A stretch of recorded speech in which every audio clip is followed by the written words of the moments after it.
നമുക്കറിയാം UN അംഗീകരിച്ച നൂറുകണക്കിന് രാജ്യങ്ങൾ ലോകത്തുണ്ടെങ്കിലും ഇസ്രയേൽ എന്ന് പറയുന്നത് ഒരു തീവ്രവാദ രാജ്യമാണെന്ന് നിസ്സംശയം പറയാം.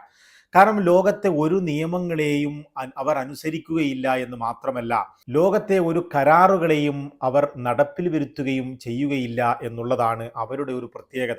എല്ലാ നിയമങ്ങളും കരാറുകളും തങ്ങൾക്ക് ലംഘിക്കുവാൻ വേണ്ടി മാത്രം ഉണ്ടാക്കുന്നതാണ് എന്ന് വിശ്വസിക്കുകയും അങ്ങനെ പ്രവർത്തിക്കുകയും ചെയ്യുന്ന ലോകത്തെ UN അംഗീകൃത രാജ്യമാണ് ഇസ്രയേൽ എന്ന് പറയുന്നത്. അത്തരത്തിലുള്ള ഒരു പ്രസ്താവനയും പ്രവർത്തനവുമാണ് ഈ അടുത്ത കാലത്തായി കൊണ്ട് ഇസ്രയേലിൻ്റെ ഭാഗത്ത് നിന്ന് കൃത്യമായി ഉണ്ടായിക്കൊണ്ടിരിക്കുന്നത്. എന്നാൽ 2 വർഷമായി ഹമാസും ഇസ്രയേലും യുദ്ധത്തിലേർപ്പെട്ടുകൊണ്ടിരിക്കുകയായിരുന്നു എന്ന് നമുക്കറിയാം. ഇക്കഴിഞ്ഞ ഒക്ടോബറിലാണ് അമേരിക്കൻ പ്രസിഡന്റ് ഡൊണാൾഡ് ട്രംപിൻ്റെ 20 പോയിന്റ് അടങ്ങുന്ന ഒരു വെടിനിർത്തൽ കരാറിനെ അടിസ്ഥാനമാക്കി ഒക്ടോബർ 10 ഇത്തരത്തിലൊരു വെടിനിർത്തൽ കരാറിലേക്ക് എത്തിച്ചേർന്നത് എന്നുള്ളതാണ്. എന്നാൽ ഈ വെടിനിർത്തൽ കരാറിൽ വളരെ കൃത്യമായി പറഞ്ഞിട്ടുള്ള ഒരു വിഷയമാണ് ഇസ്രയേൽ ഗസ ഒരു സമയത്ത് പൂർണ്ണമായും വിട്ടുപോകേണ്ടി വരും എന്നുള്ളത്. അതായത് ഹമാസിനെ നിരായുധീകരിക്കുകയും ഗസയിൽ ഒരു അന്തർദേശീയ ഫോഴ്സിനെ ഭരണമേൽപ്പിക്കുകയും ചെയ്തു കഴിഞ്ഞാൽ ഗസയിൽ നിന്ന് ഇസ്രയേൽ സേന IDF പൂർണ്ണമായും ഗസ വിട്ടു പോകണമെന്നതാണ് അമേരിക്കൻ പ്രസിഡന്റിനെ 20 പോയിന്റ് അടങ്ങുന്ന ഈ കരാറിൽ കൃത്യമായി പറഞ്ഞിട്ടുള്ളത്. എന്നാൽ ഇക്കഴിഞ്ഞ ദിവസം ഇസ്രയേലിൻ്റെ പ്രതിരോധ മന്ത്രി ഇസ്രയേൽ കെറ്റ്സ് വെസ്റ്റ് ബാങ്കിൽ നടത്തിയ ഒരു പ്രോഗ്രാമിനിടെ പറഞ്ഞിട്ടുള്ളത് ഗസയിൽ നിന്ന് IDF ഒരിക്കലും ഒഴിഞ്ഞു പോകുകയില്ലെന്നും നമ്മൾ ഗസയിൽ അധിനിവേശം നടത്തുമെന്നും അവിടെ ഇനിയും നമുക്ക് പാർപ്പിട സമുച്ചയങ്ങൾ കെട്ടേണ്ടതുണ്ട് എന്നുമുള്ള അമേരിക്കൻ പ്രസിഡന്റ് ഡൊണാൾഡ് ട്രംപിൻ്റെ ഈ കരാറിനെതിരെയും കരാറുകൾ ലംഘിക്കപ്പെടാൻ വേണ്ടി മാത്രമുള്ളതാണെന്ന് വിളിച്ചൂതുന്ന രീതിയിലുള്ള ഒരു പ്രസ്താവനയായിരുന്നു ഇസ്രയേൽ കെറ്റ്സിന്റെ ഭാഗത്ത് നിന്ന് ഉണ്ടായത് എന്നുള്ളതാണ്. വെസ്റ്റ് ബാങ്കിൽ ഒരു പരിപാടി നടത്തുന്നു എന്നുള്ളത് തന്നെ തങ്ങൾ അധിനിവേശം നടത്തുന്ന പ്രദേശത്ത് പോയി ഒരു പ്രോഗ്രാം അറ്റൻഡ് ചെയ്യുന്ന സമയത്ത് തങ്ങൾ ഗസയിൽ കൂടി അധിനിവേശം ഇനിയും നടത്തുമെന്നും ഗസയിൽ പാർപ്പിട സമുച്ചയങ്ങൾ നിർമ്മിച്ച് ഇസ്രയേലികളെ അങ്ങോട്ട് താമസിപ്പിക്കുമെന്നുമുള്ള കരാറിലെ കൃത്യമായ ലംഘനങ്ങളെയാണ്, കരാറിന് കൃത്യമായും വിപരീതമായുള്ള ഒരു പ്രസ്താവനയാണ് ഇസ്രയേൽ പ്രതിരോധ മന്ത്രി കെറ്റ്സ് അമേരിക്കയെയും ട്രംപിനെയും ഒക്കെ അറബ് ലോകത്തിനിടയിൽ കുറവാക്കുന്ന നിന്ദിക്കുന്ന രീതിയിലുള്ള ഒരു പ്രസ്താവന നടത്തിയത്.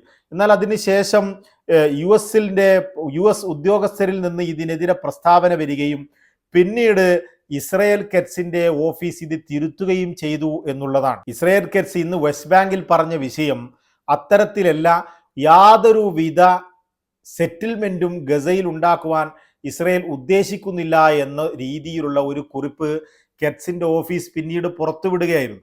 പക്ഷേ എന്നിരുന്നാലും ഇസ്രയേൽ പ്രതിരോധ മന്ത്രിയുടെയും ഇസ്രയേലിലെ തീവ്ര വലതുപക്ഷ മന്ത്രിമാരുടെയും ഒക്കെ മനസ്സുകളിൽ ഇതുതന്നെയാണ് ഇരിക്കുന്നത് എന്നുള്ളതാണ്.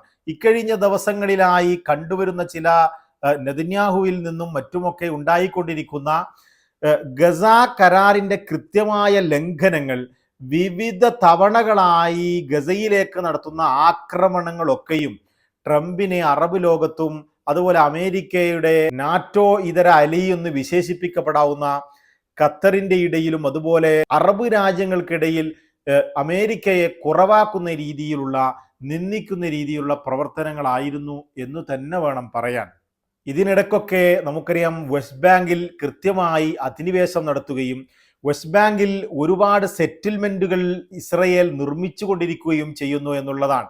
വെസ്റ്റ് ബാങ്കിൽ സെറ്റിൽമെന്റ് നിർമ്മിക്കുന്നു എന്ന് മാത്രമല്ല, വെസ്റ്റ് ബാങ്കിലെ സാധാരണക്കാരായ ഫലസ്തീനികളുടെ കടകളും വീടുകളുമൊക്കെ കത്തിച്ച് നശിപ്പിച്ചു കളയുകയും JCB ഉപയോഗിച്ച് നിരത്തി അവിടെ വീടുകൾ ഇല്ലാതാക്കി കളയുകയും പൊളിച്ചു നീക്കുകയും ചെയ്യുന്ന പ്രവർത്തനങ്ങളും ഒരു ഭാഗത്ത് നടത്തിക്കൊണ്ടിരിക്കുന്നു. അതും ഇക്കഴിഞ്ഞ ദിവസം അവിടുത്തെ ധനമന്ത്രി, തീവ്ര വലതുപക്ഷ മന്ത്രി കൂടിയായ സ്മോട്രിച്ച് പറഞ്ഞിരിക്കുന്നത് തൻ്റെ ജീവിതം എന്ന് പറയുന്നത് തന്നെ ഫലസ്തീൻ എന്ന രാഷ്ട്രം സ്ഥാപിക്കുന്നത് തടയുക എന്നതാണ്, അതിനു വേണ്ടിയാണ് താൻ ജീവിക്കുന്നത് എന്നാണ്. എൻ്റെ ജീവിത ദൗത്യം തന്നെ അതാണെന്ന് സ്മോട്രിച്ച് പ്രസ്താവിച്ചിരിക്കുകയാണ്. അതോടൊപ്പം തന്നെ ഫലസ്തീൻ രാഷ്ട്രം ഉണ്ടാകുന്നത് തടയുവാൻ വേണ്ടി വെസ്റ്റ് ബാങ്കിന്റെ 82% ഇസ്രയേൽ പിടിച്ചെടുക്കണമെന്നും ഈ വരാൻ പോകുന്ന ട്രംപുമായുള്ള കൂടിക്കാഴ്ചയിൽ ബെഞ്ചമിൻ നെതന്യാഹു ട്രംപിനെ ഇത് ബോധ്യപ്പെടുത്തണമെന്നും അങ്ങനെ വെസ്റ്റ് ബാങ്ക് പിടിച്ചെടുക്കുവാൻ കൃത്യമായി അമേരിക്കയുടെ ഭാഗത്ത് നിന്നൊരു പച്ചക്കൊടി കാട്ടുന്ന രീതിയിലേക്ക് ട്രംപിനെ കാര്യങ്ങൾ ബോധ്യപ്പെടുത്തിയിട്ട് അംഗീകാരവുമായി ആയിരിക്കണം ബെഞ്ചമിൻ നെതന്യാഹു വരേണ്ടതെന്നും സ്മോട്രിച്ച് കഴിഞ്ഞ ദിവസം പ്രസ്താവിക്കുകയുണ്ടായി. ബെഞ്ചമിൻ നെതന്യാഹു ദിവസങ്ങൾക്കുള്ളിൽ അമേരിക്കൻ പ്രസിഡന്റ് ട്രംപിനെ സന്ദർശിക്കുമെന്നും അദ്ദേഹം അവിടെ നിന്ന് തിരിച്ചു വരുന്നത് വെസ്റ്റ് ബാങ്ക് ഇസ്രയേലിന് കൈയടക്കുവാനുള്ള അനുമതിയുമായിട്ടായിരിക്കുമെന്നാണ് തീവ്ര വലതുപക്ഷ നേതാക്കളൊക്കെയും ഇപ്പോൾ പ്രസ്താവിച്ചു കൊണ്ടിരിക്കുന്നത്. നമുക്കറിയാം, ഇസ്രയേലിൻ്റെ വെസ്റ്റ് ബാങ്ക് അനക്സേഷനെതിരെ, വെസ്റ്റ് ബാങ്ക് പിടിച്ചെടുക്കുന്നതിനെതിരെ അമേരിക്ക എക്കാലത്തും എതിരാണ് എന്നുള്ളതാണ്.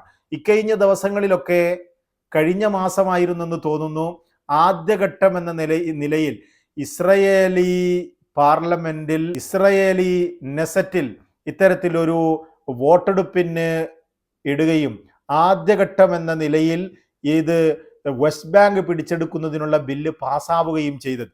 ആ സമയത്ത് തന്നെ അമേരിക്കൻ വൈസ് പ്രസിഡന്റ് ഇസ്രയേലിൽ ഉണ്ടായിരുന്നു എന്നുള്ളതാണ്. JD വാൻസ് അന്ന് തന്നെ മാധ്യമങ്ങളോട് തന്നെ കുറവാക്കുന്ന, നിന്ദിക്കുന്ന രീതിയിലുള്ള പ്രവർത്തനമാണ് ഇസ്രയേലിന്റെ ഭാഗത്ത് നിന്നുണ്ടായതെന്നും യാതൊരു വിധത്തിലും വെസ്റ്റ് ബാങ്ക് പിടിച്ചെടുക്കുവാനോ വെസ്റ്റ് ബാങ്കിന്റെ ഭാഗങ്ങൾ ഇസ്രയേലുമായി കൂട്ടിച്ചേർക്കുവാനോ അമേരിക്ക അനുവദിക്കുകയില്ല എന്നും വളരെ കൃത്യമായി പറഞ്ഞു. അതുപോലെ തന്നെ മാസങ്ങൾക്ക് മുമ്പാണ് ട്രംപിനോട് ഒരു പത്രപ്രവർത്തക ചോദിച്ച ചോദ്യത്തിന് ഇസ്രയേൽ ഒരിക്കലും വെസ്റ്റ് ബാങ്ക് പിടിച്ചെടുക്കുകയില്ലെന്നും ഇസ്രയേൽ വെസ്റ്റ് ബാങ്കിൽ ഒന്നും ചെയ്യാൻ അമേരിക്ക അനുവദിക്കുകയില്ലെന്നും വളരെ കൃത്യമായി പറഞ്ഞത്. എന്നാൽ അമേരിക്കയുടെ ഈ പ്രസ്താവനകൾക്കെതിരെയും ഗസയിൽ അമേരിക്ക നടത്തിക്കൊണ്ടിരിക്കുന്ന ഈ 20 പോയിന്റ് പ്ലാനിനെതിരെയും ഇസ്രയേലിലെ ബെഞ്ചമിൻ നെതന്യാഹുവിന്റെ മന്ത്രിസഭയിലെ മന്ത്രിമാർ തന്നെ പ്രസ്താവനകൾ നടത്തുകയും പ്രവർത്തിക്കുകയും ചെയ്യുന്ന കാഴ്ചകളാണ് കഴിഞ്ഞ ദിവസങ്ങളിലായൊക്കെ നമ്മൾ കണ്ടുകൊണ്ടിരിക്കുന്നത്. അത്തരത്തിൽ ട്രംപ് കോപിതനാണെന്നും ബെഞ്ചമിൻ നെതന്യാഹുവിനെ ഇതിനു വേണ്ടിയാണ് നേരിട്ട് ക്ഷണിച്ചു വരുത്താൻ പോകുന്നതെന്നും കാര്യങ്ങൾ വളരെ വ്യക്തമായി രണ്ടാം ഘട്ടത്തിലേക്ക് ഉടനടി, ഗസ പ്ലാനിന്റെ രണ്ടാം ഘട്ടത്തിലേക്ക് ഉടനടി കടക്കേണ്ടതുണ്ടെന്ന് പറയുവാനുമാണ് അമേരിക്കയിലേക്ക് വിളിച്ചു വരുത്തുന്നത് എന്നാണ് അന്തർദേശീയ മാധ്യമങ്ങൾ ഇപ്പോൾ റിപ്പോർട്ട് ചെയ്തുകൊണ്ടിരിക്കുന്നത്. ഈ പ്രസ്താവന എന്ന് പറയുന്നത് ഈ അമേരിക്കൻ പ്രസിഡന്റ് ഡൊണാൾഡ് ട്രംപിന്റെ 20 പോയിന്റിൽ പറഞ്ഞിരിക്കുന്നതിന് കൃത്യമായ ലംഘനമാണെന്ന് ഹമാസും പ്രസ്താവിക്കുകയുണ്ടായി. അതായത് നമുക്കറിയാം, ഈ 20 പോയിന്റ് പ്ലാനിലുള്ളത് ഇസ്രയേൽ ഒരു വിധത്തിലും ഗസയിൽ കെട്ടിട സമുച്ചയങ്ങൾ, പാർപ്പിട സമുച്ചയങ്ങൾ നിർമ്മിക്കാൻ പാടില്ല എന്നതാണ്. അതുപോലെ തന്നെ ഇസ്രയേൽ പൂർണ്ണമായും ഗസയിൽ നിന്ന് IDF പട്ടാളം പിന്മാറണമെന്നും വളരെ കൃത്യമായി അമേരിക്കൻ പ്രസിഡന്റ് ഡൊണാൾഡ് ട്രംപിന്റെ 20 പോയിന്റ് പ്ലാനിൽ പറയുന്നു എന്നുള്ളതാണ്. അതുകൊണ്ട് തന്നെ ഏത് രീതിയിലും ഇത്തരത്തിലൊരു പ്ലാൻ, ഗസ പിടിച്ചെടുക്കുന്ന ഒരു പ്ലാൻ ഇസ്രയേലിനില്ലെന്ന് ബെന്യാമിൻ നെതന്യാഹു ഒരു ഭാഗത്ത് പറയുമ്പോൾ, ബെന്യാമിൻ നെതന്യാഹുവിൻ്റെ മന്ത്രിസഭയിലെ ഒരു പ്രധാനപ്പെട്ട പ്രതിരോധ മന്ത്രി തന്നെ ഗസയിൽ നമ്മൾ സെറ്റിൽമെന്റ് ഉണ്ടാക്കും, ഗസ നമ്മൾ ഒരിക്കലും വിടുകയില്ല എന്ന പ്രസ്താവന ഇറക്കുന്നത് തീർച്ചയായും അമേരിക്കയെ, അറബ് അലീസിനിടയ്ക്ക്, അറബ് കൂട്ടുരാജ്യങ്ങളിൽ അമേരിക്കയെ ഇകഴ്ത്തി കാട്ടുന്ന പ്രവർത്തനമാണെന്ന കാര്യത്തിൽ യാതൊരു സംശയവുമില്ല. ഇസ്രയേൽ പ്രധാനമന്ത്രി ബെന്യാമിൻ നെതന്യാഹുവിൻ്റെ അമേരിക്കൻ കൂടിക്കാഴ്ചയിൽ നടക്കാൻ പോകുന്ന സംഭവങ്ങൾ നമ്മൾ നോക്കിക്കാണേണ്ടി തന്നെ വരും. രണ്ടാം ഘട്ടത്തിലേക്ക് ഇസ്രയേൽ എപ്പോൾ കടക്കും? ഹമാസിൻ്റെ ആവശ്യപ്രകാരം ഗസയിലെ തുടർച്ചയായി നടത്തിക്കൊണ്ടിരിക്കുന്ന ലംഘനങ്ങൾ, വെടിനിർത്തൽ കരാർ ലംഘനങ്ങൾ ഇസ്രയേൽ അവസാനിപ്പിക്കുമോ? അതുപോലെ തന്നെ അമേരിക്ക ഉദ്ദേശിക്കുന്നത് പോലെയുള്ള, അമേരിക്ക ആഗ്രഹിക്കുന്നത് പോലെയുള്ള തുർക്കിയെ പോലെയുള്ള രാജ്യങ്ങളെ ഇന്റർനാഷണൽ സ്റ്റെബിലൈസേഷൻ ഫോഴ്സിൽ അംഗമാക്കുന്നതിന് ഇസ്രയേൽ അനുവദിക്കുമോ എന്ന് തുടങ്ങിയുള്ള രണ്ടാം ഘട്ടത്തിൻ്റെ മറ്റു വിഷയങ്ങൾ എത്തരത്തിൽ നെതന്യാഹുവിനെ കൊണ്ട് സമ്മതിപ്പിക്കുമെന്ന് നോക്കി തന്നെ കാണേണ്ടിയിരിക്കുന്നു. തൽക്കാലം വിട, നമുക്ക് വീണ്ടും കാണാം.